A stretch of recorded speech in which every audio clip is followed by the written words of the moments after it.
Hello मेरी family, अगर आपने क्लास 10th में ट्रिग्नोमेट्री पढ़ी है तो आपने ट्रिग्नोमेट्री में sine theta, cos theta, tan theta, cot theta, sec theta, cosec theta पढ़ा होगा। तो आप देख रहे हैं कि साइन के पीछे थीटा लगा है, कॉस के पीछे थीटा लगा है।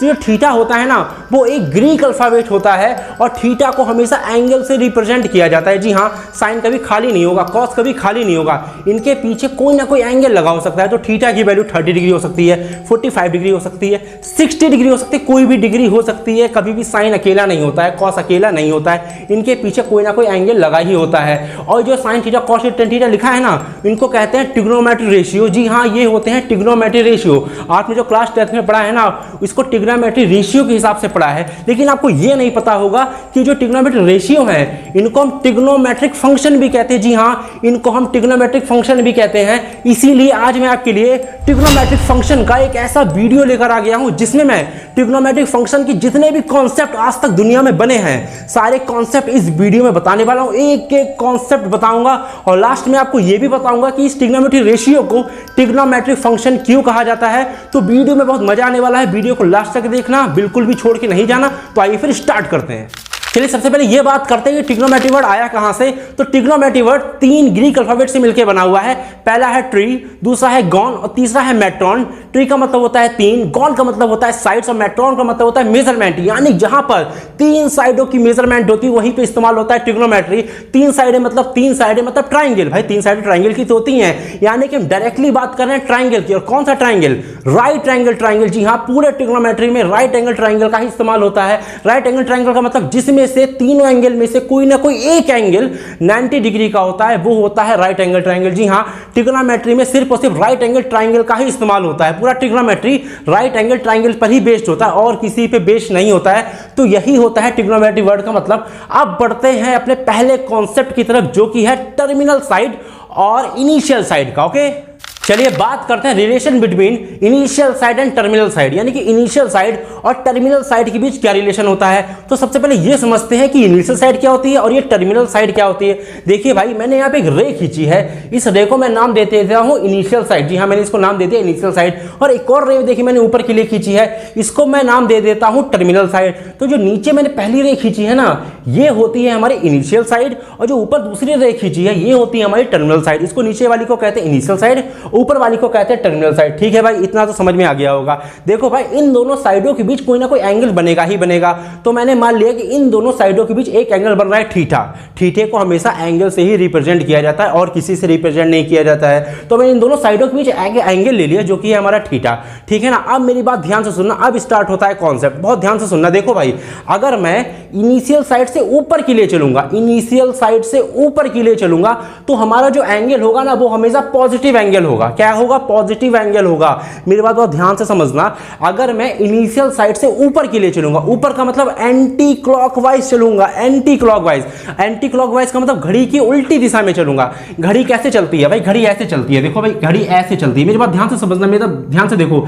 घड़ी ऐसे चलती है, लेकिन मैं चलूंगा घड़ी की उल्टी दिशा में, यानी कि ऐसे चलूंगा, ऐसे, यानी कि ऊपर के लिए ऐसे, फिर ऊपर से नीचे, ऊपर से नीचे ऐसे चलूंगा उल्टी दिशा में। अगर मैं घड़ी की उल्टी दिशा में यानी कि एंटी क्लॉकवाइज चलूंगा, यानी कि इनिशियल साइड के ऊपर के लिए चलूंगा, ठीक है ना, तो हमेशा जो एंगल बनेगा वो बनेगा हमारा पॉजिटिव, यानी कि प्लस का एंगल बनेगा। आई बात समझ में? ठीक है ना। एक और कॉन्सेप्ट को देखते हैं, जैसे कि फॉर एग्जांपल कि अगर मैं ऊपर के लिए चला हूं तो हमें मिला प्लस का 30 डिग्री। मान लो कि ये जो एंगल है वो प्लस का 30 डिग्री है। ठीक है ना, क्लियर। तो यहां पे जो एंगल बनेगा वो हमेशा पॉजिटिव बनेगा अगर मैं इनिशियल साइड के ऊपर के लिए चलूंगा, यानी कि एंटी क्लॉकवाइज चलूंगा।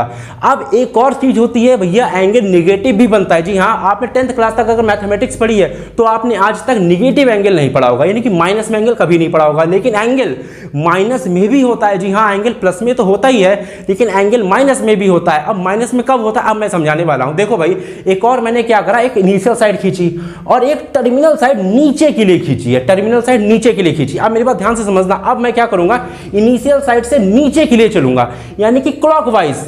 क्लॉकवाइज का मतलब घड़ी की तरफ। घड़ी कैसे चलती है? घड़ी ऐसे चलती है कि नहीं ऐसे, मतलब ऐसे देखो, ऐसे घड़ी चलती है, ऐसे ये फिर ऐसे नीचे आई, फिर ऐसे ऊपर गई, ऐसे घड़ी चलती कि नहीं चलती? ऐसे। तो मैं क्लॉकवाइज चलूंगा, यानी कि इनिशियल साइड से जब नीचे की तरफ चलूंगा, इनिशियल साइड से जब नीचे की तरफ चलूंगा तो जो एंगल बनेगा वो हमेशा निगेटिव बनेगा। जी हाँ, एंगल निगेटिव भी बनता है। पॉजिटिव कब बनता है? जब इनिशियल साइड से ऊपर के लिए चलते हो तो एंगल बनता है पॉजिटिव। जब आप इनिशियल साइड से नीचे की तरफ चलते हो यानी कि क्लॉकवाइज चलते हो तब एंगल बनता है निगेटिव। जी हाँ, ये बहुत बड़ा कॉन्सेप्ट है, आपको इसको दिमाग में रखना ही पड़ेगा कि जब इनिशियल साइड से ऊपर के लिए चलोगे तो एंगल बनेगा ऑलवेज प्लस में, प्लस का 30, प्लस का 45, प्लस का 60, प्लस का 180, जिसका भी बने प्लस का ही बनेगा। लेकिन जब आप इनिशियल साइड से नीचे के लिए चलोगे यानी कि क्लॉकवाइज तो आपको मिलेगा माइनस का 30, माइनस का 45, माइनस का 180, माइनस का 270, माइनस का 360। ठीक है ना, हमेशा माइनस का ही एंगल बनेगा। क्लियर है? तो पहला कॉन्सेप्ट कि क्लॉकवाइज पे हमेशा एंगल नेगेटिव और एंटी क्लॉकवाइज पे हमेशा एंगल पॉजिटिव। क्लॉकवाइज पे हमेशा एंगल नेगेटिव और एंटी क्लॉकवाइज पे हमेशा एंगल पॉजिटिव बनता है, इसको याद रखना। क्लियर है बात? समझ में आ गई?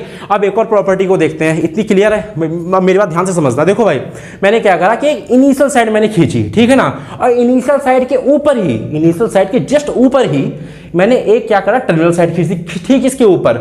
अब मैं क्या करूंगा, मेरी बात ध्यान से समझना, अगर मैं क्या करूं कि इनिशियल साइड के ऊपर की तरफ चलूं, ऊपर से नीचे की तरफ, यानी कि बिल्कुल इस तरीके से ऐसे, यानी कि एंटी क्लॉकवाइज, तो जो एंगल बनेगा वो पॉजिटिव बनेगा। और कितना बनेगा पॉजिटिव भैया? 360 डिग्री। तो ध्यान से देखिए, एक पूरा इसने कंप्लीट रेवोल्यूशन पार करा है, पूरा एक कंप्लीट। जब एंगल पूरा कंप्लीट हो जाता है, इस तरीके से सर्कल बन जाता है, तो वहां पे 360 डिग्री का एंगल बनता है। इस चीज को याद रखना। कितने का बनता है?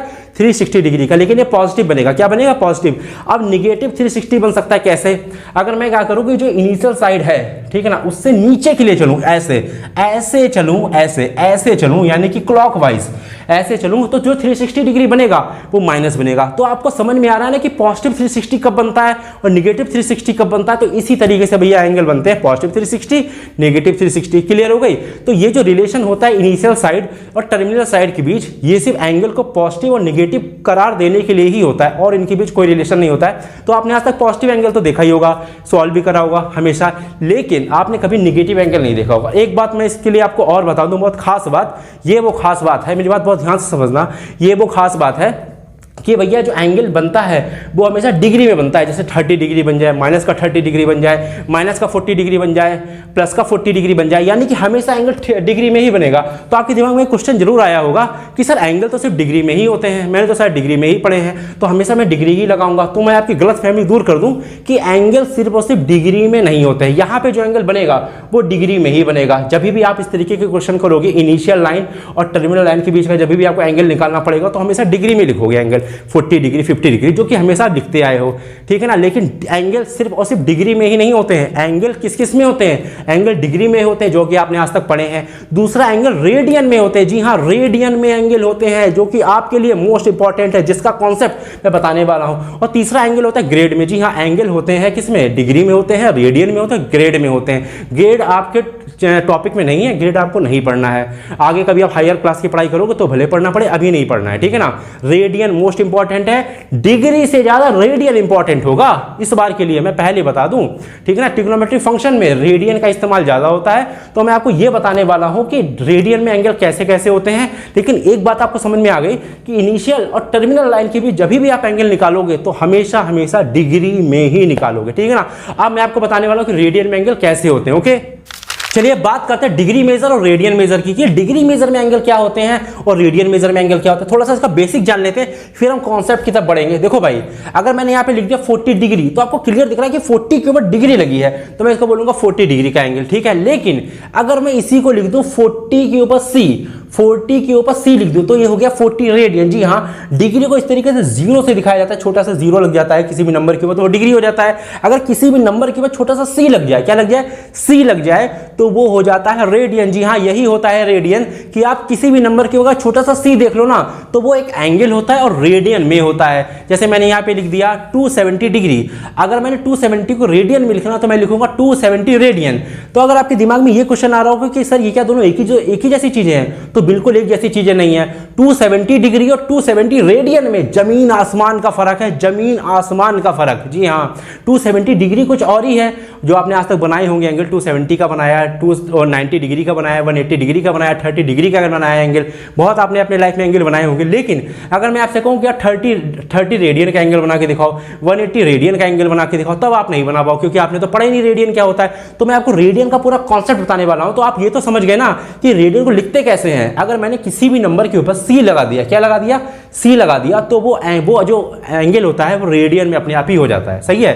तो मैंने किसी भी नंबर के ऊपर सी लगा दूं तो वो रेडियन में हो जाता है। तो जब भी आप किसी नंबर के ऊपर सी लिखा देखो, सी लिखा देखो, सी फॉर कैट वाला सी लिखा देखो, तो वो एंगल रेडियन में होता है। तो अब मैं आपको बताने वाला हूं कि रेडियन क्या होता है, इसको रेडियन में निकाला कैसे जाता है। चलिए बात करते हैं कि रेडियन मेजर और डिग्री मेजर में क्या रिलेशन होता है, और जो रेडियन मेजर में एंगल होते हैं वो किस तरीके से निकाले जाते हैं और क्या होते हैं, बहुत ध्यान से समझना। देखो भाई, मैंने यहाँ पे एक सर्कल बनाया। क्या बनाया, एक सर्कल बनाया। बहुत ध्यान से समझना है यहाँ पे, ठीक है ना। सर्कल बनाया मैंने, सर्कल की एक रेडियस ऐसे बना दी है। रेडियस तो है सर्कल की, ठीक है, रेडियस हो गई आर। ओके, एक और मैंने रेडियस बना दी आर। ये दोनों रही रेडियस है सर्कल की, दिख रही है, ठीक है भाई। इन दोनों के बीच कोई एंगल होगा कि नहीं होगा, इतना बताओ। हाँ होगा। तो मैंने एंगल मान लिया थीटा होगा, ठीक है ना, थीटा होगा। मेरी बात बहुत ध्यान से समझना। ओके, ये रेडियस इस सर्कल की आर है, रेडियस सर्कल की आर है, एक ही बात है, कोई भी आर ले लो, ठीक है। एंगल कितना हो गया, थीटा हो गया इनके बीच का एंगल। यहां से यहां तक, मेरी बात बहुत ध्यान से समझना, यहां से यहां तक ये जो देख रहे हैं ना, ये ए है, ये बी है, और ये हमारा हो गया ओ। ये जो आप आर्क देख रहे हैं, आर्क ए बी आर्क, भैया जो ए बी है वो आर्क है कि नहीं, इतना बताओ। जो ए से लेके बी तक ये छोटा सा आपको दिख रहा है, जरा सा कट, ब्लू कलर का ये कट, ये आर्क होता है कि नहीं होता है। जी हाँ, ये आर्क होता है, आपने पढ़ा होगा, ठीक है ना। अगर मुझे ये थीटा निकालना पड़े, अगर मैं आपसे कहूं कि सर आप ये एंगल निकाल के दिखाओ, तो आप एंगल किस तरीके से निकालोगे, बहुत ध्यान से समझना, भी बहुत इंपॉर्टेंट फॉर्मूला बता रहा हूं। अगर मैं कहूं आपसे कि सर ये थीटा यानी कि इस एंगल को निकाल के दिखाओ, तो आप कैसे निकालोगे। इस एंगल को निकालने का तरीका क्या होता है, मेरी बात ध्यान से समझना। थीटा इज इक्वल टू, ये जो एंगल है इसको निकालने का तरीका ये होता है कि लेंथ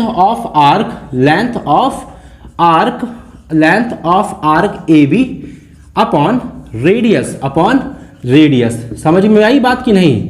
यानी कि ये जो आर्क है जहां पे दोनों रेडियस टकरा रही हैं, वो छोटी सी आर्क की लेंथ कितने भी सेंटीमीटर की हो सकती है, 20 सेंटीमीटर, 30 सेंटीमीटर, 50 सेंटीमीटर, कितने भी सेंटीमीटर की हो सकती है, वो यहां रख दो।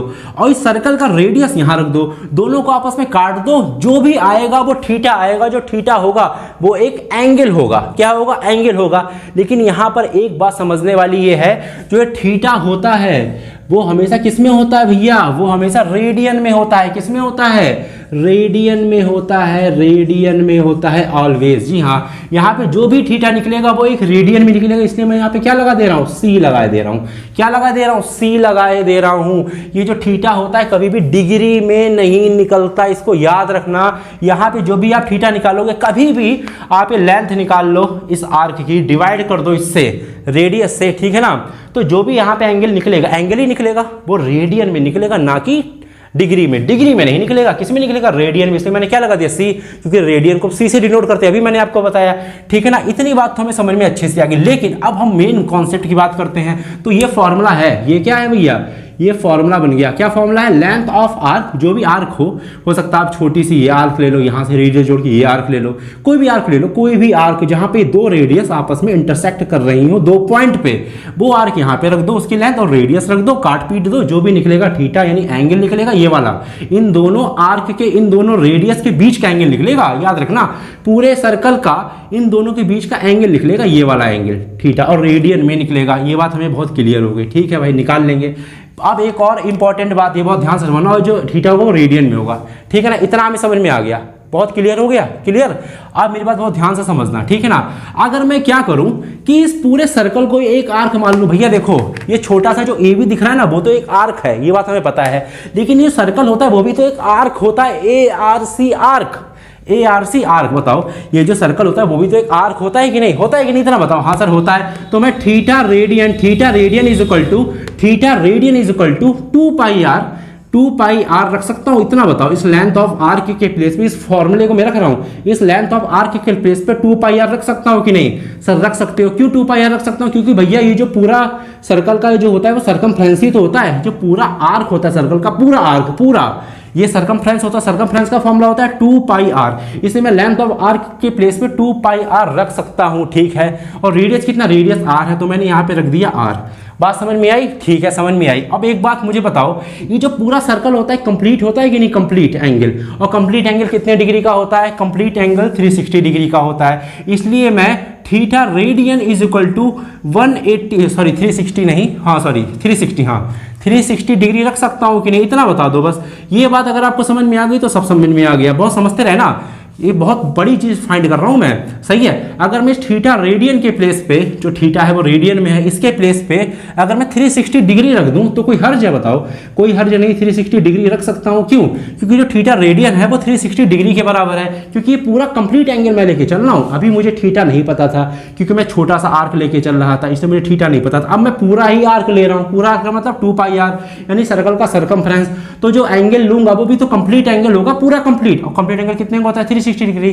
जो थीटा रेडियन के प्लेस पे 360 डिग्री लिख सकता हूं। हाँ बिल्कुल सर, लिख सकते हो, बिल्कुल ठीक, समझ गए सर, ठीक है। आप और क्लियर करना बात को। आर से आर कैंसिल हो गया, 2 और पाई हो गया, ठीक है। अब इसको काट दो तो कितना आ गया? 180 डिग्री। कितना आ गया? 180 डिग्री, यानी कि pi is equal to 180 degree आ गया। अरे सर ये क्या फाइंड कर दिया आपने? पाई की वैल्यू सर 180 डिग्री। अरे पाई की वैल्यू तो 22/7 आपने पढ़ी है, 3.14 पढ़ी है, ये 180 डिग्री कैसे प्रूफ हो गया? तो यही तो चक्कर है भाई, सबसे इंपॉर्टेंट पार्ट मैंने प्रूफ करा है कि जो पाई की वैल्यू होती है वो 180 डिग्री के बराबर होती है। एक पाई जो होता है, एक पाई 180 डिग्री के बराबर होता है। ये देखो मैंने प्रूफ करा है यार अपने हिसाब से। जो पाई होता है वो एक रेडियन में होता है। किसमें होता है? रेडियन में, क्योंकि जो थीटा था वो रेडियन में था, इसी जो पाई है वो रेडियन में रहेगा। तो पाई रेडियन की जो वैल्यू मैंने निकाली वो निकाली 180 डिग्री, समझ गए। अब ये पाई रेडियन की वैल्यू 180 डिग्री का आपको कब इस्तेमाल करनी है ये भी जान लो। जो पाई रेडियन की वैल्यू है ना वो सिर्फ और सिर्फ एंगल पे ही आपको इस्तेमाल करनी है। जी हाँ, सिर्फ और सिर्फ एंगल पे इस्तेमाल करनी, और कहीं इस्तेमाल नहीं करनी, सिर्फ और सिर्फ एंगल पे इस्तेमाल करनी। अगर आपको कभी भी एंगल आए और एंगल के साथ पाई लगा हो, एंगल के साथ पाई लगा हो, तो वहाँ पे 180 डिग्री रखना है, ठीक है ना, 180 डिग्री। और मैं आपको एक बात बता दूं, चाहे इसको pi radian is equal to 180 degree बोल लो, चाहे इसको pi is equal to 180 degree बोल लो, एक ही बात है। क्योंकि जब आप क्वेश्चंस लगाओगे तो आपको जो सी है वो आपको बहुत कम ही जगह मतलब कि मिलेगा लिखा हुआ, हर जगह सी लिखा हुआ नहीं मिलता है। तो आपको ये अंडरस्टैंड करना पड़ेगा, अपने दिमाग से समझना पड़ेगा कि कहां पर आपको रेडियन और डिग्री में तो क्लियर बात है कि डिग्री लगी होती है, लेकिन रेडियन में जो सी है वो हर जगह नहीं लगा होता। किसी किसी जगह लगा देते हैं सी और किसी किसी जगह नहीं लगा देते। जैसे मैंने यहाँ पे लिख दिया 4 डिग्री, क्या लिख दिया? 4 डिग्री, और मैंने यहाँ पे लिख दिया 4 रेडियन, ठीक। इसमें जमीन आसमान का फर्क है, ये अलग चीज है, ये अलग चीज है दोनों एंगल। लेकिन इस 4 सी को अगर मैं 4 लिख दूंगा ना तब भी ये एंगल ही रहेगा, और जो एंगल रहेगा ना वो डिग्री में नहीं रेडियन में रहेगा। डिग्री में तो डिग्री लिखी रहती है, लेकिन रेडियन में जरूरी नहीं कि सी लिख के ही आए, जरूरी नहीं होता है। तो 4 को मैं 4 रेडियन को मैं 4 भी लिख सकता हूँ, तब भी एंगल ही रहेगा। अब आप कैसे पहचानोगे सर कोई 4 ये नॉर्मल वैल्यू है कि एंगल है? ये क्वेश्चन के अकॉर्डिंग आप अपने आप ही पहचानना सीख जाओगे। जो पाई की वैल्यू होती है, ठीक ना, पाई रेडियन की जो वैल्यू होती है वो 180 डिग्री के बराबर होती है, ठीक ना। अब ये कहाँ पे इस्तेमाल होगा मैं आपको बताऊंगा, लेकिन भैया ये बहुत इंपॉर्टेंट पार्ट है, इसको नोट करो, छोड़ना बिल्कुल नहीं है, बिल्कुल पक्का करो। और 2 प्रॉपर्टी मैं आपको और बताने वाला हूं, तो थोड़ा सा वेट कर लो, ओके। चलिए बात करते हैं, अगर किसी एंगल को डिग्री में दे रखा है, अगर आपको रेडियन में कन्वर्ट करना है तो किस तरीके से आप कन्वर्ट करोगे, यानी कि डिग्री को रेडियन में कैसे कन्वर्ट करोगे। भाई देखो फॉर्मूला होता है radian is equal to degree into pi upon 180। ये डायरेक्ट फॉर्मूला होता है कि किसी भी डिग्री वाले एंगल को रेडियन में कन्वर्ट करना। अब कैसे मैं आपको समझाता हूं। फॉर एग्जाम्पल आपको थीटा जो दे रखा है वो दे रखा है 90 डिग्री, क्या दे रखा है 90 डिग्री। अब आप इस 90 डिग्री को रेडियन में कैसे कन्वर्ट करोगे, तो फॉर्मूला होता है रेडियन यानी कि R is equal to degree, कितना डिग्री 90 डिग्री, तो इस डिग्री के प्लेस पे रख दो 90 डिग्री, ठीक है, इनटू पाई। अब आप कुछ लोग सोचोगे सर पाई की वैल्यू कितनी होगी, तो भैया पाई की वैल्यू 180 डिग्री रखनी है यहाँ पर, अगर रखना चाहो तो। वैसे नहीं रखनी, क्यों? ऐसा तो कट जाएगा, रखनी नहीं है, ठीक है ना, क्योंकि भैया यहाँ पे जो पाई है वो एक एंगल को रिप्रेजेंट कर रहा है, ना कि वो 22/7 है 3.14 वाला पाई नहीं है, ये वाला पाई है, रेडियन वाला पाई है ये यहाँ पर, ठीक है ना। समझ गए ना किस तरीके से आप, मतलब आप खुद दिमाग लगाओ ना कि यहाँ पे एंगल की बात हो रही है। अब पाई अगर है उस एंगल में तो वो एक रेडियन का काम करेगा, ना कि 22/7 3.14 वाला काम नहीं करेगा जो आप हमेशा करते आए हो, ठीक है ना। इस पाई की वैल्यू 180 डिग्री होगी यहाँ पर, क्लियर है, ठीक है भाई। यहाँ पे नीचे लिख दिया 180, यानी कि हमने बस नॉर्मली क्या करा है, डिग्री के प्लेस पे क्या लिख दिया 90 डिग्री, डिग्री की प्लेस पे 90 डिग्री, क्योंकि भैया एंगल हमको 90 डिग्री क्वेश्चन में दे रखा था। 0 से 0 काट दो, कितना हो जाएगा 9 बजा 9, 9 2 जा 18, तो कितना आ गया हमारा π/2। क्या आ गया π/2। तो अगर आप 90 डिग्री को π/2 रेडियन में लिख सकते हो, यहाँ पे c लगा दो। क्या लगा दो c। अगर आप c नहीं भी लगाओगे तभी भी आप समझ जाओ कि π/2 का मतलब 90 डिग्री होता है। तो π/2 का मतलब 90 डिग्री होता है, ठीक है ना, मेरी बात समझ गए ना। अगर मैं आपसे कहूँ कि 90 डिग्री का एंगल बनाओ, आप कैसे बनाओगे, ऐसे लाइन खींचोगे, ऐसे बना दोगे, बोल दोगे सर ये 90 डिग्री। अगर मैं कह दूँ कि ठीक है 90 डिग्री है, लेकिन अगर मैं इसको लिख दूँ π/2 तो क्या गलत होगा? बिल्कुल गलत नहीं होगा, एक ही बात है। या 90 डिग्री बोल लो चाहे π/2 बोल लो, बात समझ में आई कि किसी भी 90 डिग्री, किसी भी डिग्री वाले एंगल को रेडियन में कैसे कन्वर्ट करना। अब ये रेडियन में हो गया है, थीटा जो था वो 90 डिग्री से रेडियन में कन्वर्ट हो गया है, बात समझ में आई। और सी लगा दो तो समझ जाओ रेडियन में। अगर सी नहीं भी लगाओ, क्योंकि सी आपको लगा नहीं मिलेगा, ठीक ना, सी लगा नहीं मिलता है, तो समझ जाना भैया ये एंगल है 22/7 मत रख देना इसकी जगह। क्लियर है बात, सही है। अगर आप पाई की वैल्यू देखो 180 रखो, पाई की वैल्यू 180 जब रखोगे 180 डिग्री, क्योंकि पाई की वैल्यू 180 डिग्री तो है, ठीक है, अपन 2 करो तो 2 9 जा देखो 90 डिग्री आ गया, डिग्री 90 डिग्री आ गया कि नहीं आ गया। तो भैया π/2 का मतलब 90 डिग्री ही होता है। क्लियर है। तो डिग्री से आप रेडियन में कन्वर्ट करना सीख गए, लेकिन अगर आपको रेडियन में कोई एंगल दे रखा हो तो आप डिग्री में कैसे कन्वर्ट करोगे, आओ देख लेते हैं फटाफट वो भी। चलिए बात करते हैं, अगर आपका एंगल रेडियन में दे रखा हो और आपको डिग्री में कन्वर्ट करना तो आप कैसे करोगे। तो फॉर्मूला होता है degree is equal to radian into 180/π। यानी कि आपका एंगल अगर रेडियन में दे रखा हो और आपको डिग्री में कन्वर्ट करना है तो फॉर्मूला लगेगा degree is equal to radian into 180/π। ठीक है भाई। तो देख लेते हैं एग्जांपल, जैसे कि मैंने यहाँ पे मान लिया कि हमारे पास कोई एंगल है जो कि रेडियन में है, क्या है 3π/2, ठीक है ना। ज्यादातर रेडियन में जो एंगल होते हैं वो पाई में ही होते हैं, ज्यादातर ऐसा ही होता है। तो ये रेडियन में है तो मैं सी लगा दूं, और सी नहीं भी लगाऊंगा तब भी मान लो कि भैया ये रेडियन में, क्योंकि सी आपको लगाया नहीं मिलेगा। तो इस रेडियन के प्लेस पे एंगल रख दो, तो कितना एंगल है 3π/2। तो इस रेडियन के प्लेस पे 3π/2 इंटू 180/π। ठीक है भाई, पाई से पाई कैंसिल हो गया, 3 से कर दो, 3 9 जा 9 3 जा 21, 9 3 जा कितना होता है 9 जा 27, तो 270 डिग्री, क्योंकि भैया ये डिग्री में निकला एंगल तो भैया डिग्री में आ गया। यानी कि रेडियन में देखो दे रखा था तो मैंने डिग्री में कन्वर्ट कर दिया, यानी कि 3π/2 का मतलब होता है 270 डिग्री। तो आप दुनिया के किसी भी एंगल को डिग्री में निकाल सकते हो और किसी भी डिग्री को रेडियन में निकाल सकते हो, बात समझिए। यानी रेडियन से डिग्री में कन्वर्ट करना और डिग्री से रेडियन में कन्वर्ट करने के लिए दो फॉर्मूले हैं। इस फॉर्मूलों को छाप लो अपने दिमाग में, और पाई की वैल्यू 180 डिग्री होती है, कैसे होती है वो मैंने आपको समझा दिया, पूरा कॉन्सेप्ट कहीं रटना नहीं है। तो देख लो इस तरीके को, तो अच्छे से सीख लो यार। दो, एक तो ये, दूसरा ये फॉर्मूला, तीसरा pi is equal to 180 degree. Pi जो है वो रेडियन में है, मैं पहले बता दूं, ये 22/7 और 3.14 वाला पाई नहीं है, मैं पहले बहुत क्लियर कर दूं आपको, ठीक है ना। क्लियर है मेरी बात। और इस तरीके से फॉर्मूले होते हैं, यहाँ भी जो पाई है वो रेडियन में है, वो 3.14 और 22/7 वाला पाई नहीं है। इतने कॉन्सेप्ट क्लियर। अब थोड़े बहुत और कॉन्सेप्ट है, मिनट वाला कॉन्सेप्ट, सेकंड वाला कॉन्सेप्ट, तो और बढ़ते हैं अपने कॉन्सेप्ट की तरफ।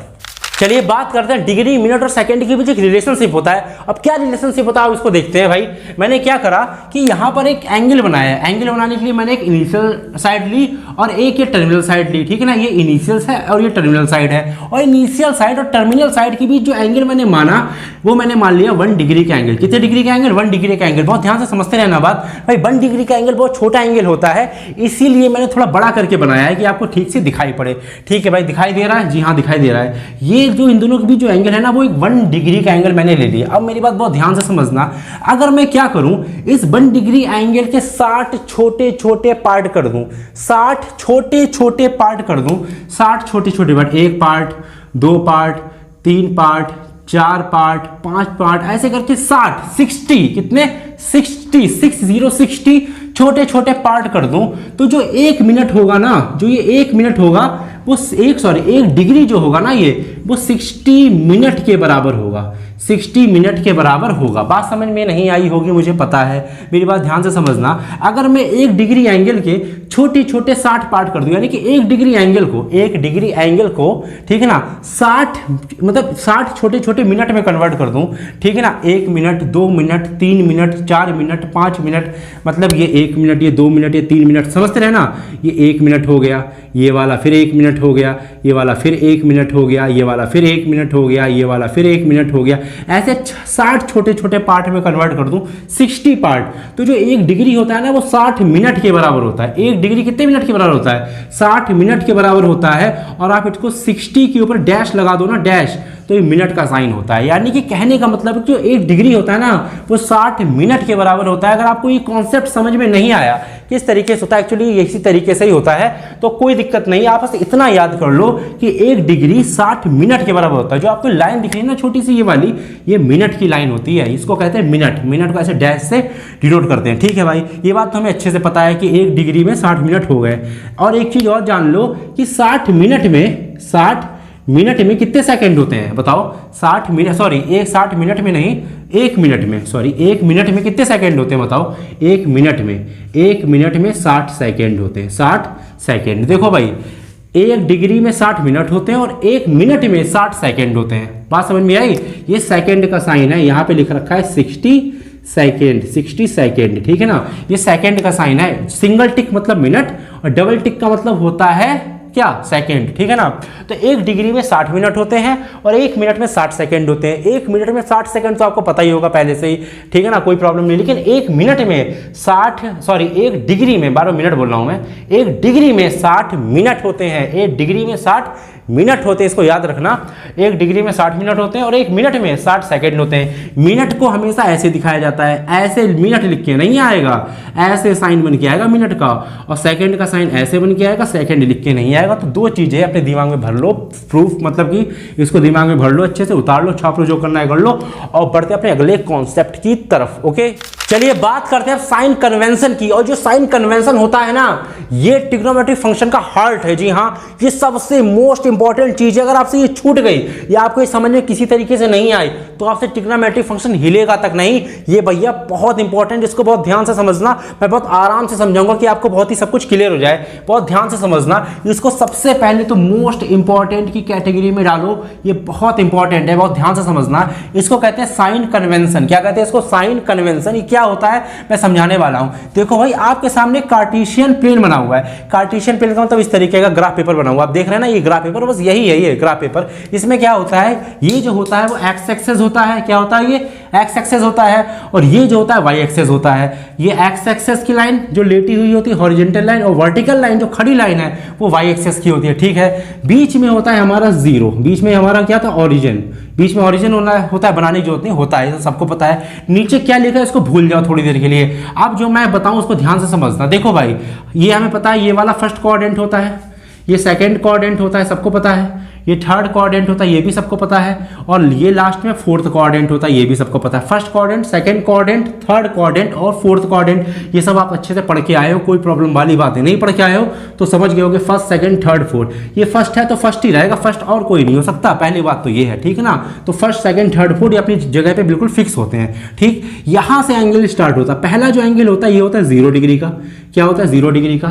ये जो एंगल 0 डिग्री का, और 0 से लेके यहां तक जब पहुंचता है एंगल तो हो जाता है 90 डिग्री का एंगल। जी हाँ, यहां से बीच में 0 डिग्री, फिर 30 डिग्री, 45 डिग्री, 60 डिग्री, फिर 90 डिग्री पहुंच जाता है। 90 डिग्री से यहां तक आते आते एंगल पहुंच जाता है 180 डिग्री। क्या पहुंच जाता है? 180 डिग्री। समझ रहे हो ना मेरी बात? ध्यान से समझते रहना। 0 डिग्री से शुरू हुआ, 90 डिग्री, फिर 180 डिग्री, 180 डिग्री से पहुंचते पहुंचते ये हो जाता है 270 डिग्री। क्या हो जाता है? 270 डिग्री का एंगल हो जाता है। और 270 डिग्री से ये बढ़ के हो जाता है फिर 360 डिग्री। जी हाँ, यहाँ पे समझने वाली बात ये होती है कि जो ये एंगल होता है वो 0 डिग्री का भी होता है और 360 डिग्री का भी होता है। जब ये शुरू होता है, जब यहाँ से ही शुरू होता है, जब ये शुरू होता है तो 0 डिग्री का होता है। क्या होता है? 0 डिग्री का एंगल। लेकिन जब ये पूरा चक्कर एक लगा लेता है, पूरा चक्कर, तब जब ये पहुंचता है तो 360 डिग्री का हो जाता है। ये बात बहुत ध्यान से समझना, ठीक है ना? क्लियर? तो आपने एक चीज नोटिस करी होगी कि एंगल में 90 डिग्री ऐड हो रहा है। 90 डिग्री, फिर 90 डिग्री, 90 में 90 ऐड हुआ 180 डिग्री, फिर 180 में 90 ऐड हुआ 270 डिग्री, फिर 270 में 90 ऐड हुआ 360 डिग्री। क्यों ऐसा 90 क्यों ऐड होता है? क्योंकि दोनों लाइनें होती हैं वो एक दूसरे को पेरपेंडिकुलर काटती हैं। पेरपेंडिकुलर का मतलब इनके बीच जो एंगल बनते हैं ना चारों, वो 90 डिग्री के बनते हैं। वही तो होता है पेरपेंडिकुलर। जब लाइन परपेंडिकुलर काटती है, ठीक है ना, 2 लाइनें जब परपेंडिकुलर एक दूसरे को काटती है, इंटरसेक्ट करती हैं, तब जो एंगल बनते हैं वो 90 डिग्री के बनते हैं। इसलिए हम इसमें 90 डिग्री ऐड होते जाते हैं। देखो 0 में 90 डिग्री ऐड हुआ 90 डिग्री, इसमें 90 डिग्री ऐड हुआ 180 डिग्री, इसमें 90 डिग्री ऐड हुआ 270 डिग्री, 270 में 90 ऐड हुआ 360 डिग्री। ऐसे अब 360 में 90 ऐड करोगे तो कितना हो जाएगा? 360 में जब आप 90 ऐड कर दोगे तो हो जाएगा 540 डिग्री। जी हाँ, यहाँ पे एंगल पहुंच गया 540 डिग्री। और जब 540 में 90 ऐड करोगे तो जोड़ लो यहाँ पे कितना आएगा, फिर उसमें 90 ऐड करोगे। तो मैं आपको एक बात बता दूं कि एंगल्स की कोई लिमिट नहीं होती है, ठीक है ना। अगर आपको आज तक ये लगता था कि जो एंगल होते हैं वो 360 तक ही होते हैं, 0 से स्टार्ट होते हैं तो 360 तक होते हैं, तो गलत हो गया। क्योंकि अभी मैंने आपको नेगेटिव एंगल भी पढ़ाया कि नहीं पढ़ाया, नेगेटिव एंगल। तो एंगल नेगेटिव भी होते हैं, पॉजिटिव भी होते हैं, दोनों होते हैं, ठीक है ना। और एंगल 360 से ज़्यादा भी होते हैं। जी हाँ, बढ़ाते जाओ, एक चक्कर और लगा लो, पूरा पहुंच जाओगे 360 का डबल कर दो, एक चक्कर और लगा लो, ट्रिपल कर दो, एक चक्कर और लगा लो, 4 कर दो, हर जगह 90 डिग्री ऐड करते जाओ, बात खत्म। तो एंगल की कोई लिमिटेशन नहीं होती है। मैं आपको पहले ही बता दूं कि एंगल की कोई लिमिटेशन नहीं होती है। 90 आप ऐड करते जाओ, बात खत्म। ठीक, ये बात तो आपको क्लियर हो गई होगी कि एंगल की कोई लिमिटेशन नहीं होती है। 90 ऐड करते जाओ, यहाँ पे 90 ऐड करो, पहुंच जाओ, फिर यहाँ 90 ऐड करो, पहुंच जाओ, फिर यहाँ 90 ऐड करो, पहुंच जाओ। तो 90 ऐड करना होता है। 90 से ज़्यादा ऐड इसलिए नहीं करते क्योंकि सारे क्वाड्रेंट 90 डिग्री पे एक दूसरे को काटते हैं, ठीक है ना। आप मेरी बात समझना, हमको पता है कि 6 ट्रिग्नोमेट्री रेशियो होते हैं, sine cos tan, cot sec cosec, हमने अभी पढ़ा, ठीक है ना। क्लियर, अब बात समझना, ठीक है ना। पहले क्वाड्रेंट में जितने भी ट्रिग्नोमेट्री रेशियो होते हैं, सारे के सारे trigonometry ratio, all trigonometry ratio, all, वो सब होते हैं पॉजिटिव। क्या होते हैं? पॉजिटिव। ऑल, 6 के 6। यहाँ पे साइन भी पॉजिटिव, साइन थीटा भी पॉजिटिव, कॉस थीटा भी पॉजिटिव, टेन थीटा भी पॉजिटिव, सारे के सारे ट्रिग्नोमेट्री रेशियो, कॉट भी पॉजिटिव, ठीक, सेक भी पॉजिटिव और कॉसेक भी पॉजिटिव, सारे के सारे ट्रिग्नोमेट्री रेशियो इसमें पॉजिटिव होते हैं। सारे के सारे ट्रिग्नोमेट्री रेशियो इसमें पॉजिटिव होते हैं। अब पॉजिटिव क्या होता है, नेगेटिव क्या होता है, मैं आपको क्वेश्चन से समझाऊंगा, क्वेश्चन लगवाऊंगा, तब आप समझोगे बात, ठीक है ना। जैसे मैं सेकंड क्वाड्रेंट में पहुंच जाऊं तब क्या होता है, सेकंड क्वाड्रेंट में होता है साइन थीटा, और साइन थीटा का उल्टा, साइन थीटा का रेसिप्रोकल आपने 10th में पढ़ा होगा। तो साइन का रेसिप्रोकल होता है कॉसेक। क्या होता है? कॉसेक थीटा साइन का रेसिप्रोकल होता है। अगर आपको नहीं पता तो आपको समझ में आ गया कि साइन का रेसिप्रोकल यानी कि उल्टा होता है कॉसेक थीटा। ये बात बहुत इंपॉर्टेंट है, ठीक है ना।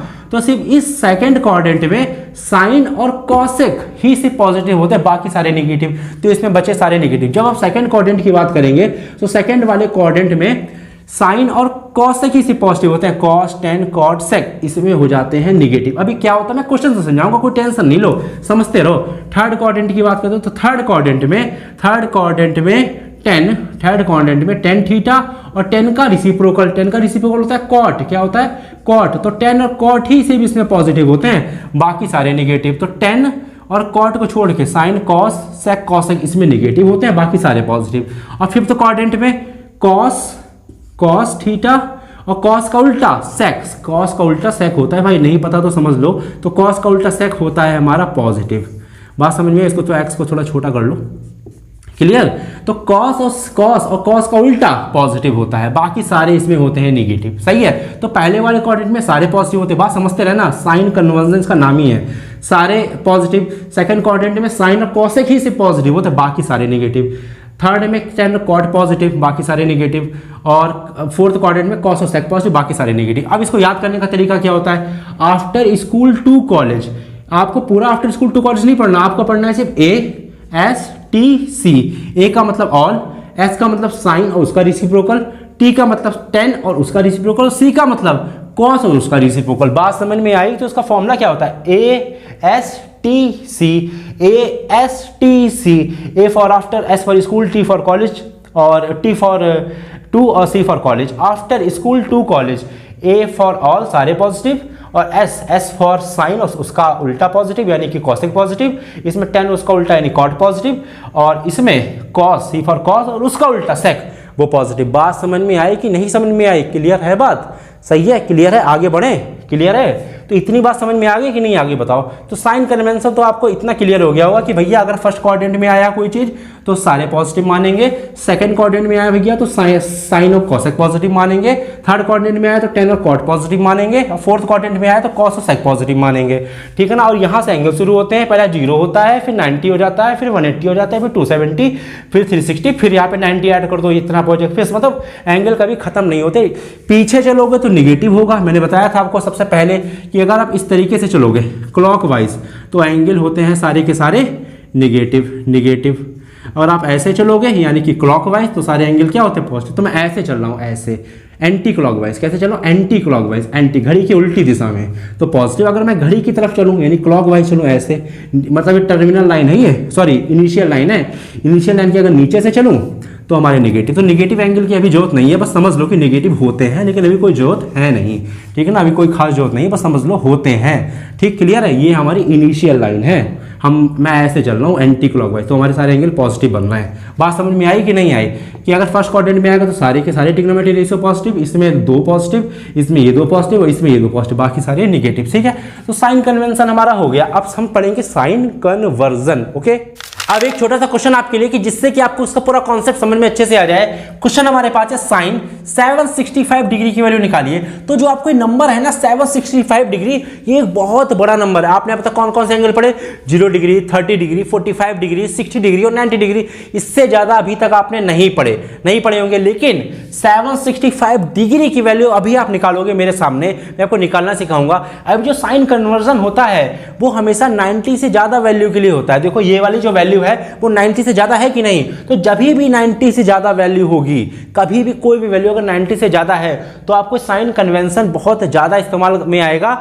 इतने सारे फॉर्मूले जो आपकी स्क्रीन पे आ रहे हैं ना, ये सारे फॉर्मूले आपके बच गए। जी हाँ, टीचर्स क्या करते हैं, ये सारे फॉर्मूले आपको याद करने को देते हैं, रटवाते हैं, ये फॉर्मूले रटवाते हैं। बताओ यार, ये फॉर्मूले रटने वाली चीज है कोई? आपको इतने सारे फॉर्मूले नहीं रटने।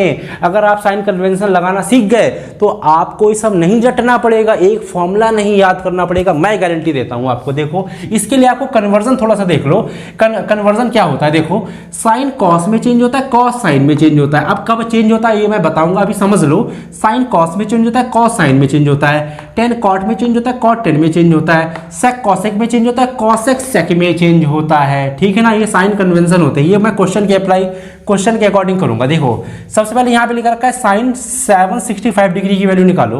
तो बस कुछ नहीं करना है, जो भी नंबर यहां पे हो उसको 90 से डिवाइड कर दो। किससे डिवाइड कर दो? 90 से, सिर्फ और सिर्फ 90 से डिवाइड करना है। तो मैं क्या करूंगा, 765 डिग्री की वैल्यू को 90 से डिवाइड करूंगा। तो 90 से मैंने 765 डिग्री को डिवाइड करा तो 98 या 720 की 8 ने 72, ठीक है भाई।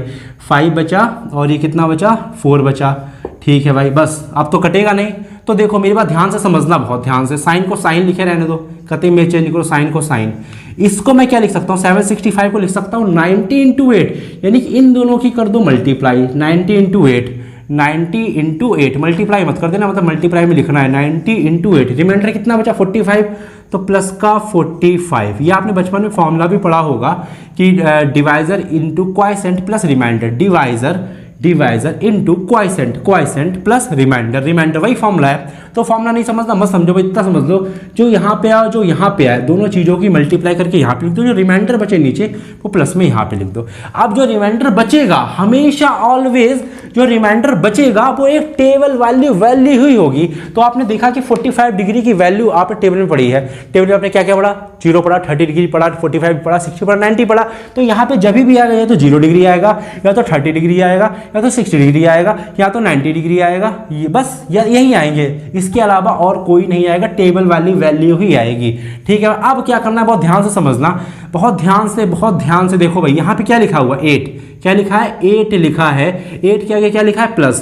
तो जब भी 8 के आगे प्लस लिखा हो तो 8 में 1 ऐड करो। 8 में कितना ऐड करो? 1। जो रूल बता रहा हूं वो रूल हर एक क्वेश्चन में लगेगा। 8 लिखा है यहाँ पे, 8 में 1 ऐड करो। तो जब 8 में 1 ऐड करोगे तो कितना होगा? 9 होगा कि नहीं होगा? तो यहाँ से 9 काउंट करना शुरू करो। फर्स्ट क्वाड्रेंट से 9 काउंट करो। 1 2 3 4 5 6 7 8 9। कहाँ पहुंचे? फर्स्ट क्वाड्रेंट में। मैंने फर्स्ट क्वाड्रेंट से शुरू किया, 9 गिना। 9 क्यों गिना? क्योंकि 8 में प्लस कर रहे हैं। क्या प्लस करेंगे? 1 ही प्लस करेंगे, और कुछ प्लस नहीं करते हैं, 1 प्लस करते हैं। 8 में प्लस 1 करा तो 9 आया। 9 काउंट करो 1 फर्स्ट क्वाड्रेंट से। फर्स्ट 1 2 3 4 5 6 7 8 9। फर्स्ट क्वाड्रेंट में देख लो सारे के सारे trigonometry ratio, all trigonometry ratio क्या होते हैं? प्लस होते हैं। तो यहाँ पे रख दो प्लस। क्या रख दो? प्लस, क्योंकि सारे ट्रिग्नोमेट्री रेशियो, ठीक ना, फर्स्ट क्वाड्रेंट में ऑल सब पॉजिटिव होते हैं। तो भैया जो साइन है, ये साइन ये भी क्या होगा? पॉजिटिव, क्योंकि सारे ही सारे पॉजिटिव है, देख रहे हो, तो प्लस लग गए। ठीक है भाई, समझते रहे ना? ठीक है। यहाँ पे क्या है? 8 एक इवन नंबर है। तो जब भी इवन नंबर आएगा, जब भी क्या आएगा? इवन नंबर आएगा तो कोई भी कन्वर्जन नहीं होगा। अगर यहाँ पे 9 होता, एक ऑड नंबर होता, तो साइन कॉस में कन्वर्ट होता, तो मैं साइन की जगह कॉस रखता, लेकिन यहाँ पे इवन नंबर है तो कोई भी कन्वर्जन नहीं होगा, तो साइन का साइन रहेगा। तो पहले तो डिसाइड किया साइन क्या आएगा, प्लस का साइन आया, फिर साइन का साइन ही रहा, क्योंकि जब भी इवन नंबर आएगा तो कोई कन्वर्जन नहीं होगा, तो साइन का साइन रहा। अगर यहाँ पे ऑड नंबर होता 8 की जगह कोई भी ऑड 11, 3, 1, 5 कोई भी ऑड नंबर होता तो साइन कॉस में कन्वर्ट होता, अगर कॉस होता तो साइन में कन्वर्ट होता। ठीक है भाई, सही है। और यहाँ पे क्या लिखा है 45, तो लिख दो 45। तो बताओ साइन 45 डिग्री की वैल्यू आपने टेबल में पढ़ी है, टेबल आपके सामने बन के आ रही, तो क्या होती है साइन 45 डिग्री की वैल्यू 1/√2। बताओ साइन 765 डिग्री की वैल्यू भी 1/√2 होती है, और साइन 45 डिग्री की वैल्यू 1/√2 होती है। देख रहे हैं आप अपनी आंखों के सामने से साइन कन्वर्जन से कितना आसान हो गया ना, हो गया कि नहीं, इतना बताओ। आप कुछ और फॉर्मूलों की बात करते हैं, मतलब एक और क्वेश्चन देख लो कि जिससे कि आपका कॉन्सेप्ट और क्लियर हो जाए। ओके, आइए एक और क्वेश्चन को देख लेते हैं। यहां पे लिख रखा है मैंने कॉसेक -1410 डिग्री, इसकी वैल्यू कैसे निकालोगे, जो कि आपको बड़ा टफ लग रहा होगा देखने में, तो बहुत आसान है, इसमें कुछ भी खास करना नहीं, बहुत ध्यान से देखना। यहाँ पे पहले क्या है माइनस, तो माइनस को तो सबसे पहले निकालो बाहर, तो जब आप माइनस को बाहर निकालोगे तो आ जाएगा माइनस का कॉसेक 1410 डिग्री। समझ गए, माइनस को मैंने निकाल दिया बाहर। अब एक बात और ध्यान रखना, अगर कॉसेक की जगह कॉस या सेक में से कोई भी एक चीज होती तब ये माइनस बाहर नहीं निकल पाता। आई बात समझ में, यानी कि अगर कॉसेक के प्लेस पे फोर्थ क्वाड्रेंट वाला कोई भी बंदा यहां पर होता, ठीक है ना, फोर्थ क्वाड्रेंट मतलब कॉस और सेक वाला कोई भी बंदा यहाँ पे होता, तब ये माइनस नहीं निकल पाता। आप कहते सर एग्जाम्पल देके समझाओ, तो मैं निकाल देता हूं। जैसे मैंने यहाँ लिख दिया सेक -1410 डिग्री की वैल्यू मैं कहता निकालो, तब यहाँ पे क्या होता, अगर ये माइनस बाहर नहीं निकलता, इसको ये लिख सकते थे सेक 1410 डिग्री। जी हाँ, इसको चाहे ये लिख लो चाहे ये लिख लो, एक ही बात। जो फोर्थ क्वाड्रेंट वाले बंदे होते हैं ना, वो क्या करते हैं कि माइनस को खा जाते हैं, तो ये अपने माइनस को खा गया। अगर सेक की जगह कॉस होता, क्या होता, कॉस -1410 डिग्री, मतलब यहाँ पे कोई भी नंबर हो लेकिन यहाँ पे माइनस अगर होता तब इसको लिख सकते थे कॉस 1410 डिग्री, मतलब ये भी माइनस को खा गया। यानी कि जो सेक और कॉस वाले बंदे होते हैं, ठीक ना, सेक मतलब फोर्थ क्वाड्रेंट वाले जो बंदे होते हैं वो अपने माइनस को खा जाते हैं, सिर्फ फोर्थ क्वाड्रेंट वाले, और कोई क्वाड्रेंट वाले नहीं। ठीक है ना, तो जो सेक होता है और कॉस होता है, ये फोर्थ क्वाड्रेंट वाले जो होते हैं वो अपने माइनस को खा जाते हैं। तो इसको याद रखना, अगर यहाँ पे सेक और कॉस कभी भी कुछ आ जाए और यहाँ अगर माइनस लगा है तो कभी भी माइनस बाहर मत निकालना, कभी भी नहीं, क्योंकि ये अपने माइनस को खा जाते हैं, ऑब्जर्व कर जाते हैं, निपटा देते हैं। ठीक है ना, तो मैंने क्या बताया था रूल कि जो भी नंबर यहाँ पे लिखा हो, पहले मैंने माइनस निकाला बाहर, तो अब जो भी नंबर यहाँ पे लिखा उसको 90 से तुरंत काटो, तो 90 से काटो, जो मैंने बताया था उस क्वेश्चन में वही मैं इसमें लगाने वाला हूँ। तो जैसे मैंने इसको 90 से काटा तो कितना हुआ भैया, ये 90 बन जा 90 बन जा 90 ही होगा, 1 बचा 5 बचा 0 उतारा, 19 5 जा 45 0 हुआ, अब 0 बचा और 11 में से 6 बचा 60 डिग्री। तो देखो जो भी यहाँ पे नंबर आएगा वो आपकी टेबल वाली वैल्यू आएगी, या तो यहाँ 0 डिग्री आएगा, या तो 30 डिग्री, या तो 45 डिग्री, या तो 60 डिग्री, या तो 90 डिग्री, और कुछ नहीं मिलेगा, टेंशन नहीं लेना है कोई। ठीक है, यहाँ पे माइनस था तो मैंने माइनस लगा दिया। ठीक, अब सबसे पहले डिसाइड करो कि क्या होगा। ठीक है ना, तो देखो भाई कैसे क्या करेंगे डिसाइड, तो कॉसेक लिख दिया। अब इसको क्या लिख सकते हैं, इन दोनों की मल्टीप्लाई, इन दोनों की, तो 90 × 15 प्लस में क्या लिखेंगे 60, प्लस में क्या लिखेंगे 60 डिग्री। ठीक है भाई, समझते रहना। ओके, अब देखो यहाँ पर क्या है 15 क्या क्या है प्लस, तो 15 में कुछ हम प्लस करेंगे तो क्या प्लस करते हैं, हमेशा 1 प्लस करते हैं, तो 15 में एक ही प्लस करेंगे हमेशा।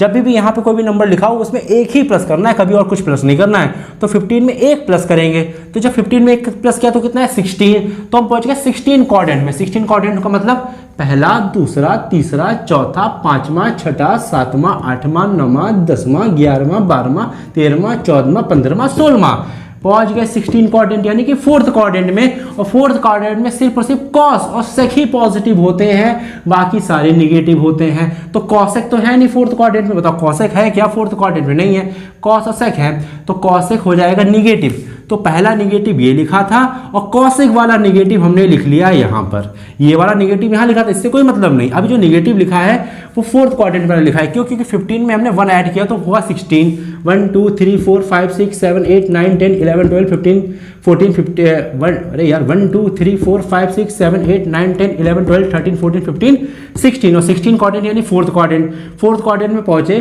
तो यहाँ पे कॉस और सेक ही से पॉजिटिव होता है, बाकी सारे ट्रिग्नोमेट्रिक रेशियो नेगेटिव, तो कॉसेक होगा नेगेटिव, ये नेगेटिव वो वाला है और ये जो नेगेटिव आया ये वो इसको देख कर आया, ठीक। तो साइन डिसाइड हो गया। कॉसेक, क्या कॉसेक रहेगा क्या? नहीं, क्योंकि यहाँ पे आ गया ऑड नंबर। तो मैंने आपको एक बात बताई थी, अगर इवन आए तो कभी भी, इवन अगर आता है तो कोई भी कन्वेंशन नहीं होता है, लेकिन अगर ऑड आ जाए तो कन्वेंशन होता है। तो जो कॉसेक है वो किस में कन्वर्ट होता है? सेक में। तो कॉसेक किस में कन्वर्ट हो जाएगा? सेक में। तो यहाँ पे आ गया सेक आ गया, ठीक है ना बस। और यहाँ पे कितना है? 60, तो लिख दो 60 माइनस माइनस प्लस सेक 60, और सेक 60 की वैल्यू कितनी होती है? सेक किसका उल्टा होता है? कॉस का।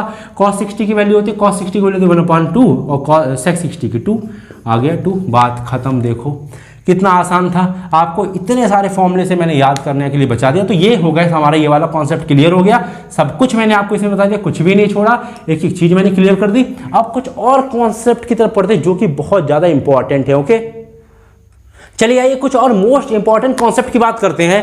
देखिए यहाँ पे मैंने लिखा है जीरोस। इस जीरोस का मतलब क्या होता है मैं आपको समझाता हूं कि ट्रिग्नोमेट्री में जीरोस का कितना ज्यादा इंपॉर्टेंस है, बहुत ध्यान से समझना। यहाँ पे मैंने लिख दिया साइन 0 डिग्री, तो आप तुरंत समझ जाओगे कि यहाँ से 0 डिग्री की मतलब होता है 0 डिग्री का मतलब क्या होता है? 0 होता है, क्योंकि भैया साइन 0 डिग्री टेबल में 0 ही तो होता है, ठीक है भाई। तो क्या 0 डिग्री पर ही साइन 0 होता है? इतना बता दो, साइन 0 डिग्री पर ही साइन 0 होता है और कहीं पर 0 नहीं होता है। जैसे मैं आपसे कहूं कि साइन 30 डिग्री की वैल्यू कितनी होती है, तो आप कहेंगे सर 1/2। तो क्या साइन 30 डिग्री पर ही 1/2 होता है और कहीं साइन 1/2 नहीं होता? तो ऐसा सोचना बिल्कुल गलत होगा, ठीक है ना। तो साइन 0 डिग्री पर तो 0 होता ही है, लेकिन ऐसी लाखों करोड़ों वैल्यू हैं जहां पे साइन 0 हो जाता है, साइन 0 हो जाता है। जैसे क्या, मैं आपको समझाता हूं। अगर मैं यहां पे लिख दूं साइन 180 डिग्री, क्या लिख दूं यहाँ पे? साइन 180 डिग्री, तो साइन 180 डिग्री की वैल्यू भी 0 होती है। क्या होती है? 0। मैं लिख दूं यहाँ पे साइन 360 डिग्री, क्या लिख दूं? साइन 360 डिग्री, तो इसकी वैल्यू भी 0 होती है। तो आप कहेंगे क्या सर? तो सर मुझे सारी वैल्यू बता दीजिए कि कहाँ कहाँ पे 0 थी, मैं नोट कर लूँ। तो भैया लाखों करोड़ों वैल्यू पे 0 होता है, कितनी बताऊँ? तो इसके लिए फॉर्मूला बना है, मैं आपको समझाता हूँ फॉर्मूला क्या होता है। तो पहले कॉन्सेप्ट सीख लो। इफ यदि sine theta is equal to 0, अगर साइन थीटा जो 0 हो, थीटा का मतलब हो गया कोई भी हो सकती है, 0 डिग्री हो सकती है, 180 डिग्री हो सकती है, 360, कितनी भी हो सकती है, आगे और भी हैं, ठीक है ना। अगर sine theta is equal to 0 है तो जो थीटा होगा वो होगा n पाई। क्या होगा? n पाई। पाई का मतलब 180 डिग्री भैया, पाई रेडियन में है, रेडियन में मैंने समझाया था अभी। और जो n होता है वो एक इंटीजर को बिलोंग करता है। z का मतलब होता है इंटीजर, तो जो n होता है वो एक इंटीजर को बिलोंग करता है। इंटीजर का मतलब जिसमें माइनस की भी सारी वैल्यू हो, प्लस की भी सारी वैल्यू हो और 0 भी हो, वो होता है इंटीजर। इंटीजर कभी निगेटिव नहीं, वो सॉरी, इंटीजर कभी डेसिमल में नहीं होते, इंटीजर कभी फ्रैक्शन में नहीं होते, इंटीजर डेसिमल में नहीं होते, इसको याद रखना। तो अगर मैं n के प्लेस पे कोई भी इंटीजर डाल दूं, मान लिया कि मैं पहले डाल दूं n के प्लेस पे 0, क्या डाल दूं? 0 डाल दूं, तो 0 इंटू पाई तो 0 हो जाएगा। तो देखो साइन 0 डिग्री पर तो 0 हमारा आ गया, ठीक है। अगर मैं इस n के प्लेस पे डाल दूं 1, क्या डाल दूं? 1, तो साइन पाई की वैल्यू मैंने अभी बताई कितनी होती है भैया? 180 डिग्री होती है कि नहीं होती? 180 डिग्री पाई, हाँ सर बताई थी आपने। तो 180 डिग्री पर भी 0 हो गया। अगर मैं इसमें डाल दूं माइनस का 1, क्या डाल दूं? माइनस का 1, तो आ जाएगा माइनस का पाई। तो माइनस तो ऐसे रहेगा, पाई का मतलब 180 डिग्री। तो देखो माइनस का 180 डिग्री पर भी साइन 0 होता है। और देख लो, जैसे मैंने यहाँ पे डाल दिया 5, क्या डाल दिया? 5, तो 5 पाई, तो 5 पाई पर भी क्या होता है? 0, सॉरी 5 पाई पर भी 0 डिग्री होता है। क्या होता है? सॉरी 0 डिग्री 0 होता है, ठीक है ना, 0 होता है। तो 5 पाई की वैल्यू आप निकाल लो, ठीक। तो यहाँ पे सब चीज़ 0 होता है, ये भी 0 होता है, तो और यहाँ भी 0 होता है, ठीक है ना। तो मतलब ऐसी लाखों करोड़ों आप वैल्यू रखते जाओ और 0 निकालते जाओ। तो आप देख रहे हैं कि कितनी सारी ऐसी वैल्यूज होती हैं जहाँ पर साइन 0 होता है, ठीक है ना। कितने सारे ऐसे एंगल होते हैं जहाँ पे साइन 0 हो जाता है। तो सिर्फ 0 डिग्री पर ही 0 नहीं होता, ये आपका वहम हो गया दूर। तो ऐसे बहुत सारे एंगल्स होते हैं। तो मेन फॉर्मूला जो बना है वो ये बना है, इतना नोट करो सिर्फ ये है कि अगर sine theta is equal to 0 है तो थीटा जो होगा, यानी इसके प्लेस पे n पाई रख दो, इसके प्लेस पे क्या रख दो? इसके प्लेस पे n पाई रख दो। n के जगह कोई भी इंटीजर डालो, चाहे प्लस में डालो, चाहे माइनस में डालो, चाहे 0 डालो, हमेशा आंसर 0 ही निकलेगा, ये बिल्कुल तय है। तो साइन के लिए खत्म। अब बढ़ते हैं कॉस और टेन के लिए। ओके, देखिए आइए कॉस और टेन को भी डिस्कस करते हैं। देखो भाई साइन के लिए तो मैंने आपको बता दिया कि जो ये थीटा यानी कि जो एंगल होता है वो एन पाई होता है, यानी एन के प्लेस पे आप कोई भी इंटीजर डाल दो, चाहे माइनस में चाहे प्लस में चाहे जीरो, तो जो भी वैल्यू निकल के आएगी उस पर सब जगह साइन जीरो ही निकलेगा। ऐसे कॉस के लिए होता है कि इस थीटा के प्लेस पे आप 2n + 1 π/2 डाल दो और n एक इंटीजर है, आपकी जो भी वैल्यू निकलेगी वहां पर कॉस जीरो होता है, सॉरी थीटा नहीं, यहाँ पे जीरो होगा। ठीक है ना, क्लियर है मेरी बात? ओके, तो आपको अच्छे से पता है कि कॉस सिर्फ 90 पर ही जीरो होता है। भाई कॉस 90 पर जीरो होता है, लेकिन सिर्फ और सिर्फ 90 पे जीरो नहीं होता, ये कहना गलत होगा कि सिर्फ और सिर्फ 90 पे जीरो होता है, और भी एंगल पे जीरो होता है। और देख लेते हैं, जैसे यहाँ पे लिख रखा है कॉस, और इस थीटा के प्लेस में अगर मैं ये लिख दूं, क्या लिख दूं, 2n + 1 π/2 ये लिख दूं, ठीक है ना। ओके, तो कॉस 2n, n के प्लेस पे चलो मैं डाल रहा हूँ 1, क्या डाल दे रहा हूँ, 1 डाले दे रहा हूँ n के प्लेस पे, तो 2 × 1 2 ही रहेगा, +1 और π/2, तो कितना आ गया cos 3, ये 2 1 3 π/2, तो cos 3 π/2 पर, cos 3 π/2 पर जो वैल्यू आएगी वो जीरो आएगी। आप चाहे तो यहाँ पे पाई की वैल्यू भी डाल सकते हैं, पाई की वैल्यू 180 डिग्री होती है, हमें पता है अच्छे से, ठीक है। तो 2 9 जा 80, 9 3 जा 27, यानी कि 270 डिग्री पर, 270 डिग्री पर cos 270 डिग्री पर जीरो होता है। cos 270 डिग्री की वैल्यू जो होती है अभी मैंने निकाली, कितनी निकाली, जीरो होती है 270 डिग्री की वैल्यू। आई बात समझ में, क्लियर है बात? ओके, इसी तरीके से मैं थीटा के प्लेस पे ये पूरा उठा के रख दूं, इसको सॉल्व कर दूं, और रेडियन में चाहिए तो 3 π/2 आया, इस रेडियन को मैंने उसमें कन्वर्ट कर दिया डिग्री में, तो कितना है 270, तो cos 3 π/2 की वैल्यू जीरो बोल लो, चाहे cos 270 डिग्री की वैल्यू जीरो बोल लो, एक ही बात है, क्योंकि भैया ये रेडियन में और डिग्री में है। अभी मैंने आपको समझाया, सारा कॉन्सेप्ट क्लियर करा। तो ऐसे टेन के लिए, टेन और साइन के लिए सेम होता है। इसका रीजन ये होता है कि साइन 0 पर 0 आपने पढ़ा है और टेन 0 पर 0 पढ़ा है, यानी कि टेन 0 डिग्री पर 0 पढ़ा है, ठीक है ना। तो सिर्फ टेन 0 डिग्री पर 0 नहीं होता, और भी टेन की वैल्यू जो होती है उस पर 0 होता है। उसको निकालने के लिए थीटा = होता है n पाई, थीटा के प्लेस पे n पाई रख दो, जैसे मैंने साइन को सॉल्व किया, जैसे मैंने कॉस को सॉल्व किया, इसी तरीके से आप टेन को सॉल्व करके देखो, थीटा के प्लेस पे n पाई रख दो, तो आपको पता चल जाएगा कि टेन कहाँ कहाँ पे जीरो हो रहा है, किस किस एंगल पे जीरो हो रहा है। n एक इंटीजर होता है सब में, ठीक है ना। ये तो जीरो की बात रही, 3 फॉर्मूले होते हैं, पहला दूसरा तीसरा, इसको नोट डाउन कर लो, क्वेश्चन में बहुत काम आएंगे, ठीक है ना। तो जीरोस की बात ही, लेकिन ये जीरोस है तब की बात है, लेकिन अगर जीरो नहीं है, क्योंकि भैया बहुत सारी ऐसी वैल्यू थी जिस पे जीरो नहीं होता है, ठीक। जैसे कि आप ले लो 10 30 डिग्री, 10 45 डिग्री, 10 60 डिग्री, उन पे किसी पे भी जीरो नहीं होता, किसी पे √3 होता है, किसी पे 1/√3 होता है, इस तरीके से वैल्यूज होती हैं। तो हम नॉन जीरो की बात भी करते हैं कि नॉन जीरो कहाँ कहाँ पे बराबर होते हैं। ओके, चलिए अब नॉन जीरो वैल्यूज की बात कर लेते हैं। भाई देखो ध्यान से, नॉन जीरो का मतलब क्या होता है मैं समझाता हूं आपको। जीरो नहीं होगा, यानी कहने का मतलब है कि अगर मैं मान ले लूं साइन 30 डिग्री, तो साइन 30 डिग्री वैल्यू आपको पता है कि 1/2 होती है। तो क्या सिर्फ साइन 30 डिग्री ही एक ऐसा एंगल है जहां पे वैल्यू 1/2 होती है और कोई एंगल है ही नहीं? तो ऐसा कहना बिल्कुल गलत होगा। ऐसे बहुत सारे एंगल है, लाखों एंगल होंगे, लाखों नहीं करोड़ों एंगल होंगे कि जहां पर साइन 1/2 हो जाएगा। मतलब साइन, ऐसे बहुत सारे एंगल होंगे जहां पर साइन की वैल्यू 1/2 निकल के आएगी। 30 डिग्री पे तो होती ही है, और भी जगह पे होती है। अब मैं आपको बताता हूँ कि वो कौन कौन सी जगह है। इसके लिए हमको थोड़ा सा कॉन्सेप्ट समझना पड़ेगा। अगर मैं क्या करूं कि साइन थीटा = साइन अल्फा ले लूं, अभी आपको ये चीज़ कतई समझ में नहीं आएगी, लेकिन अभी मैं आपको समझाने वाला हूं कि क्या चक्कर क्या है। अगर मैं साइन थीटा = साइन अल्फा ले लूं, और जो थीटा होता है वो n पाई फिर प्लस फिर -1 की पावर n अल्फा के बराबर होता है, और जो n होता है वो एक इंटीजर को बिलोंग करता है, जैसे कि यहाँ पे कर रहा था। अभी क्या फॉर्म है वो आपको मैं समझाने वाला हूँ, बहुत ध्यान से समझना भाई, ठीक है ना, बहुत ही ध्यान से। क्लियर है? देखो भाई, अब इसी चीज़ को मैं लेके चल रहा हूँ। देखो यहाँ पे मैंने लिख दिया साइन, ओके, और थीटा के प्लेस पे मैंने पूरी वैल्यू रख दी। याद रखना ये है एक वैल्यू, ये एक वैल्यू है थीटा की, तो मैंने थीटा की प्लेस पे पूरी वैल्यू रख दी। क्या वैल्यू थी? n पाई प्लस -1 की पावर n अल्फा। अल्फा क्या है वो मैं आपको समझाऊंगा, = साइन इस अल्फा के प्लेस पे मैंने ले लिया 30 डिग्री। क्या ले लिया? 30 डिग्री, क्योंकि अल्फा एक एंगल है तो मैंने एंगल ले लिया 30 डिग्री। तो इस अल्फा के प्लेस पे मैंने लिख दिया 30 डिग्री, आपके लिए आसान रही से मैंने 30 डिग्री लिख दिया।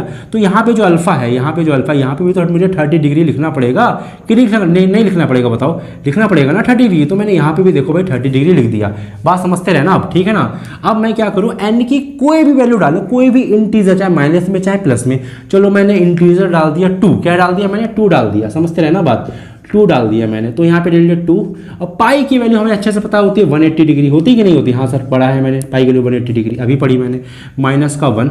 और यहाँ पे एन के प्लेस पे फिर से मैंने 2, यानी यहाँ जहाँ एन है वहाँ मैंने 2 डाल दिया। कोई भी नंबर डाल दो भैया, माइनस में प्लस में 0 कुछ भी डाल दो, तुम्हारी मर्जी। और यहाँ पे मल्टीप्लाई में लिखा हुआ है 30 degree is equal to sine 30। Sine 30 की वैल्यू होती है 1/2। ये बात हमें अच्छे से पता है, तो मैंने पहले 1/2 रख दिया, ठीक है ना। या चलो हटाओ 1/2 मत रखो, तुम ऐसा है ना, इसको साइन 30 अभी लिखे रहने दो, बाद में हम देख लेंगे ऐसे, ठीक है भाई। ओके, तो साइन ऐसे लिखे रहने दो। फिर मैंने क्या करा, 1 इसकी मल्टीप्लाई से कराई तो हो गई 360 तो होगी ना। और -1 की जब 2 बार मल्टीप्लाई कराओगे, -1 की जब 2 बार मल्टीप्लाई करो तो माइनस प्लस 1 बन जा 1, तो प्लस का 1 आएगा तो लिखो चाहे मत लिखो। और इंटू में लिखा है 30 डिग्री, ठीक है, इक्वल टू साइन 30। चलो भाई ठीक है, अब इसको सॉल्व कर लो तो हो जाएगा साइन, इसको जब ऐड करोगे तो कितना हो जाएगा, इसको जब ऐड करोगे हो जाएगा 390 degree is equal to sine 30 degree. तो भैया आ गई वो वैल्यू, यानी कि साइन 390 डिग्री वो वैल्यू है जहां पर 1/2 वैल्यू आती है, क्योंकि हमें पता है साइन 30 वैल्यू 1/2 होती है। अगर साइन 30 की वैल्यू 1/2 है तो साइन 390 की वैल्यू भी 1/2 की क्यों होगी? क्योंकि साइन 30 साइन 90 के बराबर है, इसकी वैल्यू 1/2 है तो इसकी वैल्यू भी 1/2 ही होगी, समझिए कि नहीं। तो अब मैंने सिर्फ 2 डाला तो मुझे 390 मिला। अगर 390 मिला, अगर मैं 3 डाल दूं, 4 डाल दूं, -4 डाल दूं, -5 डाल दूं, -1 करोड़ डाल दूं, माइनस का 500 करोड़ डाल दूं, तो भैया मुझे हमेशा जब भी निकलेगा, ठीक है ना, तो मुझे कोई ना कोई वैल्यू मिलेगी। अगर मैंने यहाँ पे 30 डिग्री अल्फा लिखा है तो, अगर मैंने अल्फा 30 डिग्री लिखा है तब ऐसा है, आई बात समझ में। अगर मैंने अल्फा 30 डिग्री लिखा है, ठीक है ना, क्लियर, तो मुझे हमेशा 1/2 ही मिलेगा, चाहे मैं कुछ भी कर लूँ, ठीक है ना, मुझे हमेशा 1/2 ही मिलेगा। ये तो सब 1/2 की बात रही। लेकिन अगर मैं यहाँ पे 30 के प्लेस पे क्या कर दूँ, 60 डिग्री कर दूँ, तो यहाँ पे 1/2 के प्लेस पे मुझे क्या करना पड़ेगा, ओबियसली 3/√3/2, क्योंकि साइन 60 की वैल्यू √3/2 हमने अच्छे से पढ़ रखी है। तो यहाँ पर भी मुझे 60 डिग्री करना पड़ेगा और यहाँ पर भी मुझे 60 डिग्री करना पड़ेगा। तो ऐसे करके पूरा क्वेश्चन बदल जाएगा, तो मुझे सारी वो वैल्यू पता चल जाएगी जहाँ पे √3/2 आंसर आता है। क्या आंसर आता है? √3/2 आंसर आता है। अगर मैं 90 कर दूं तो 90 की वैल्यू 1 होती है साइन 90 की, तो मुझे यहाँ 90 करना पड़ेगा, यहाँ 90 करना पड़ेगा, यहाँ 90, यहाँ 90, यहाँ 90, यहाँ पे कुछ और मिलेगा 90 कर दो तो, ठीक है ना। तो मुझे वो सारी वैल्यू पता चल जाएगी जहाँ पे साइन 1 हो जाता है। तो देखो कितना आसान है। तो इस एक चीज से आप सब निकाल सकते हो। तो ये तो बात साइन की बात है। अब मैं आपको कॉस और टेन का भी बताने वाला हूँ, तो थोड़ा सा कर लो वेट, ओके। चलिए नॉन जीरो में कॉस और टेन को भी देख लेते हैं। साइन को तो मैंने आपको क्लियर कर दिया कि ये होता है। कॉस में क्या होता है देख लो भाई, जो कॉस थीटा होता है, अगर कॉस अल्फा के बराबर कब होता है कि जो थीटा हो वो 2n pi plus minus alpha हो। यानी कहने का मतलब है कि n के प्लेस पे आप कोई भी इंटीजर डालोगे और अल्फा के प्लेस पे, जो अल्फा है उसके प्लेस पे कोई भी वैल्यू डाल दो, 30 डिग्री डाल दो, 40 डिग्री डाल दो, 45 डिग्री डाल दो, 60 डिग्री डाल दो, तो आपको वो सारी वैल्यू कॉस की मिल जाएंगी। वो सारी वैल्यू कॉस की मिल जाएंगी जहाँ पर कॉस जो होता है चेंज हो जाता है, यानी जीरो के अलावा और भी सारी वैल्यूज आती है, जैसे 1/2 हो गई, √3/2 हो गई, 1/√2 हो गई, बहुत सारी कॉस की वैल्यूज होती है। टेबल को देखेंगे तो आपको जीरो के अलावा कॉस की बहुत सारी वैल्यू मिलेंगी। 1 हो गया तो कॉस की बहुत सारी वैल्यूज आपको अलग अलग एंगल पे मिल जाएंगी। जैसे साइन में बताया, सेम टू सेम कॉस में भी है। इस प्लस माइनस का ये मतलब है कि आप एन की कोई वैल्यू डालोगे ना तो आपको हमेशा 2 आंसर मिलेंगे, एक तो आपको प्लस में मिलेगा, दूसरा आपको माइनस में मिलेगा। यही इस प्लस माइनस का मतलब होता है। 10 का भी होता है। 10 का जो होता है वो होता है theta is equal to, theta के प्लेस पे n पाई प्लस अल्फा, यानी इस थीटा के प्लेस पे आप n पाई प्लस अल्फा रख सकते हो। n कोई भी इंटीजर डाल के देख लो, आपको 10 की अलग अलग वैल्यू मिल जाएंगी। अगर आपको साइन समझ में आ गया होगा ना तो आप कॉस और 10 10 को अपने आप कर पाओगे। अपने आप से भी करके देखो यार, आप 11th 12th कर रहे हो, आपको इतना तो पता ही होना चाहिए, इतना तो कर लोगे। मैंने साइन बता दिया, आप कॉस और टेन देखो, ठीक है ना। तो ये उतार लो, छाप लो किसी तरीके से। ये जीरो वाले होते हैं और इस नॉन जीरो मतलब जीरो को छोड़ के सारी वैल्यू यहाँ पर इस तरीके से आप फाइंड कर पाओगे। मैंने साइन वाला अच्छे से डिटेल में समझाया है, आप कॉस और टेन वाला अपने आप निकाल के देखो। अब हम बढ़ते हैं कि ये फंक्शन क्यों होते हैं और इसकी रेंज और डोमेन क्या होती है। ओके, चलिए बात करते हैं डोमेन और रेंज की, कि ट्रिग्नोमेट्रिक फंक्शन में आप किस तरीके से डोमेन और रेंज निकाल सकते हैं। इसको समझने का जो सबसे आसान तरीका है ना, वो है ग्राफ का तरीका। तो मैं ग्राफ तो यहाँ पे नहीं बनवाऊंगा, लेकिन ग्राफ के लिए मैं अलग से वीडियो बना दूंगा जिसमें ट्रिग्नोमेट्रिक फंक्शन का दुनिया भर का ग्राफ होगा, ठीक है ना। तो सबसे पहले यहाँ पे मैंने फंक्शन लिया y = sin x। sin x एक फंक्शन है ट्रिग्नोमेट्रिक जो मैंने यहाँ पे ले लिया। मुझे इसकी डोमेन और रेंज बतानी है। डोमेन का मतलब x की सारी वैल्यू होती है डोमेन और y की सारी वैल्यू होती है रेंज, ठीक है भाई। तो आप मुझे बताओ, क्या मैं sin x में x की कोई भी वैल्यू डाल सकता हूं? वैल्यू का मतलब भैया यहाँ पर एक क्या है, ये एंगल है, क्योंकि साइन के साथ जब भी x थीटा कुछ भी लगा वो एंगल होता है। तो मैं यहाँ पर x की कोई भी वैल्यू डाल सकता हूँ, यहाँ पे कोई भी एंगल डाल सकता हूँ। बताओ 1 degree, 2 degree, 3 degree, 4 degree, 5 degree, 1 lakh degree, 2 lakh degree. कोई रिस्ट्रिक्शंस है क्या, कोई लिमिट है क्या? कोई लिमिट नहीं। तो इसका जो डोमेन होता है वो एक रियल नंबर होता है। रियल नंबर मतलब दुनिया के सारे नंबर रियल नंबर होते हैं। तो मैं यहाँ पे कोई भी रियल नंबर डाल सकता हूँ। और जो मुझे y की वैल्यू मिलती है, y की वैल्यू की मिलती है, वो ध्यान से समझना क्या होती है। वो या तो मुझे मिलेगा -1 या तो मुझे मिलेगा 1, और इनको जो है वो क्लोज ब्रैकेट में बंद कर दो। यानी कि जो y की वैल्यू होती है वो -1 भी हो सकती है, 1 भी हो सकती है, और इनके बीच की कोई भी हो सकती है। यानी कि ना 1 से ज़्यादा होंगी y की वैल्यू। यानी कि आप x का कोई भी वैल्यू डालोगे तो y की वैल्यू 1 से ज़्यादा कभी नहीं निकलती। जी हाँ, sin x में 1 से बड़ी कोई वैल्यू होती नहीं, ना 2 नहीं होता कभी। sin x कभी भी आप sin की कोई भी वैल्यू निकाल लो, कोई भी डिग्री पे निकाल लो, तो कभी भी 1 से ज़्यादा नहीं होगा, 2 नहीं होगा, 3 नहीं होगा, 4 नहीं होगा, 5 कभी नहीं होगा 1 से ज़्यादा, और -1 से कम नहीं होगा। यानी कि -2, -3, -4, -5 नहीं होगा। या तो -1 वैल्यू आएगी हमेशा y की, ठीक ना। आप x की कोई भी एंगल डालोगे तो y का या तो -1 आएगा y में, या तो 1 आएगा, या तो इनके बीच का ही कुछ आएगा, इसके अलावा कुछ नहीं आएगा। अब बात करते हैं cos की। तो यहाँ पे cos की कौन कौन सी वैल्यू आप डाल सकते हो? तो यहाँ पे हम cos का कोई भी रियल नंबर डाल सकते हैं, कोई भी रियल नंबर डाल दो, कोई रिस्ट्रिक्शंस नहीं होती है sin cos में। और रेंज जो आएगी सेम आती है इसके जैसी, -1 भी हो सकती है, 1 भी हो सकती है, और इसके बीच का कोई भी नंबर हो सकता है। यानी कि -1 हो सकती है इसकी रेंज, ठीक है ना। y की जो वैल्यू होगी वो -1 हो सकती है, y की जो वैल्यू होगी 1 भी हो सकती है, इनके बीच का कोई नंबर 0 हो सकता है, 1/2 हो सकता है, ठीक है ना। 1 और -1 और 1 के बीच में ही रहेगा। 1 और -1 और 1 भी हो सकता है, इनके बीच का नंबर रहेगा, लेकिन इससे कम नहीं होगा, -1 से कम, और 1 से ज़्यादा कभी भी y की वैल्यू नहीं आएगी। चाहे आप x की वैल्यू कोई लेके देख लो। चलो मैं x की वैल्यू 30 लेके देख लेता हूँ। 30 लेके देख लिया तो बताओ 30 डिग्री कितना होता है, 1/2। तो 1/2 का मतलब क्या हो गया, आधा हुआ, यानी 1 से छोटा है कि नहीं, बताओ 1 से छोटा है कि नहीं। तो ऑलवेज चलो यहाँ पे लेके देख लो 30 डिग्री, cos 30 डिग्री।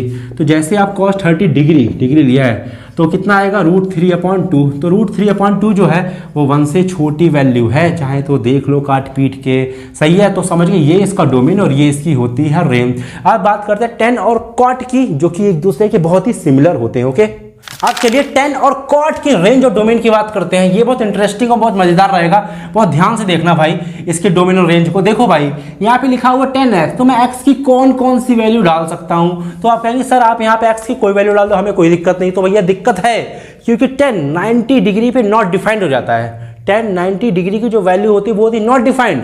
टेबल आपके सामने, आप देख सकते हो कि tan 90 डिग्री की वैल्यू नॉट डिफाइंड होती है, इस चीज को याद रखना। तो यहाँ पे x की सारी वैल्यू पॉसिबल नहीं होती हैं। तो इसको करने का जो तरीका होता है वो मैं आपको समझा दूं। y = यहाँ पे लिखा है 10x, तो मैं 10 को लिख सकता हूँ sin x/cos x। बताओ, ये डायरेक्ट फॉर्मूला आपने क्लास 10th में पढ़ा होगा, नहीं जिसने पढ़ा कोई दिक्कत नहीं, यहाँ पे सीख लो अब कि 10x को हम लिख सकते हैं sin x/cos x। ये डायरेक्ट फॉर्मूला होता है sin x/cos x, ठीक है भाई। तो अब नीचे देख रहे हैं लिखा हुआ है cos x, तो क्या आप बताओ कि नीचे क्या 0 पॉसिबल है? अगर मैं ऊपर sin x लिखे रहने दूं और नीचे धोखे से 0 आ जाए तो आ जाएगा नॉट डिफाइंड, यानी ND, यानी कि नॉट डिफाइंड आ जाएगा कि नहीं आ जाएगा? तो नीचे 0 नहीं आना चाहिए, सीधी सी बात है। तभी हमारा जो है इसमें x की सारी वैल्यू एक्सेप्टेबल नहीं होती है, क्योंकि भैया नीचे आ जाता है 0 और नीचे 0 नहीं आना चाहिए। तो भैया नीचे जीरो यानी कि कॉस में जीरो नहीं आना चाहिए। आप डायरेक्टली इसको 10x मत देखो, आप इसको देखो साइन अपॉन कॉस, तो नीचे जीरो नहीं आना चाहिए, यानी कॉस में जीरो नहीं आना चाहिए। तो इसमें कोई भी रियल नंबर आ सकता है, कोई भी रियल नंबर आ सकता है, लेकिन एक कंडीशन है। क्या कंडीशन है इसमें कि जो cos x है वो जीरो नहीं होगा। तो मैंने अभी आपको थोड़ी देर पहले जीरो वाला कॉन्सेप्ट बताया कि cos x कहां कहां पे जीरो होता है। बताओ कहां कहां पे जीरो होता है। तो इसके लिए मैंने फॉर्मूला डायरेक्टली आपको बताया कि 2, क्या फॉर्मूला बताया था मैंने, देख लो फॉर्मूला था 2n+1 पाई अपॉन 2। ये फॉर्मूला था कि नहीं बताओ, 2n प्लस पाई अपॉन 2।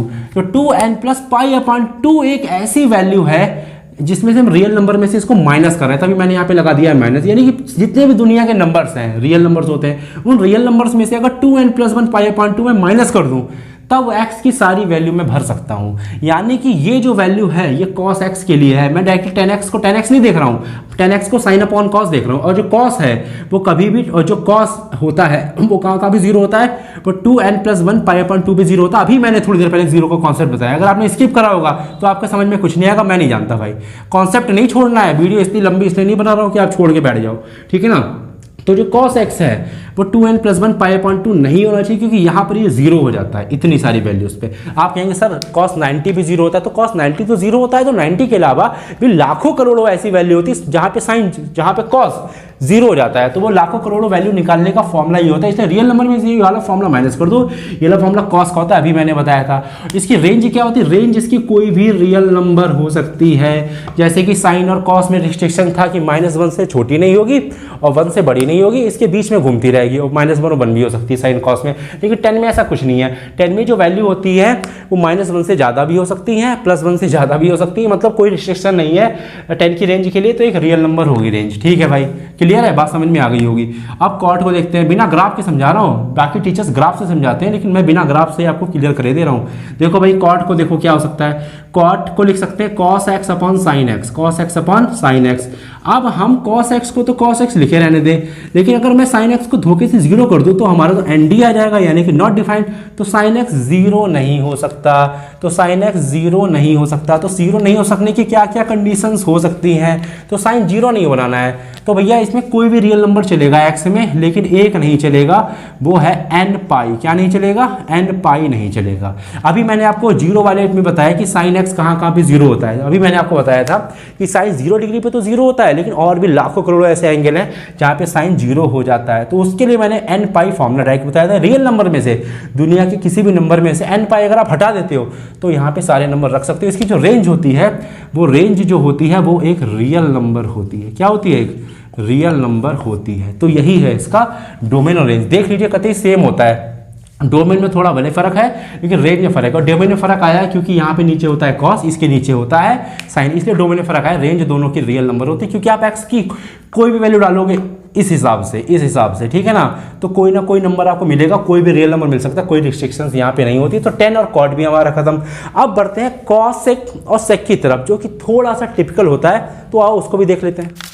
आइए सेक और कॉस सेक की भी रेंज और डोमेन देख लेते हैं। देखो भाई, सेक को सेक की नजर से देखोगे तो बात नहीं बनेगी, सेक को आपको कॉस की नजर से देखना पड़ेगा, क्योंकि सेक कॉस का उल्टा होता है। यानी कि सेक को लिख सकते हैं 1 अपॉन कॉस एक्स। क्या लिख सकते हैं, 1 अपॉन कॉस एक्स। तो हमें अच्छे से पता चल गया, नीचे आ गया कॉस एक्स, यानी कि नीचे जीरो नहीं आ सकता। अगर नीचे जीरो आ गया तो आंसर नॉट डिफाइंड हो जाएगा, यानी कि कॉस की कोई भी वैल्यू जीरो नहीं होगी। तो बिल्कुल इसके जो डोमेन होगा कतई सेम टू सेम 10 की तरह होगा, कतई सेम टू सेम 10 की तरह। लेकिन रियल नंबर में से 2n+1 पाई अपॉन 2 हमको माइनस करना पड़ेगा। 2n+1 पाई अपॉन 2 क्या है, cos x कहाँ पे जीरो होता है उसका ये फॉर्मूला होता है। अभी मैंने आपको बताया, तो ये हो गई इसकी डोमेन। रेंज में आपको समझाऊंगा, कोई टेंशन नहीं।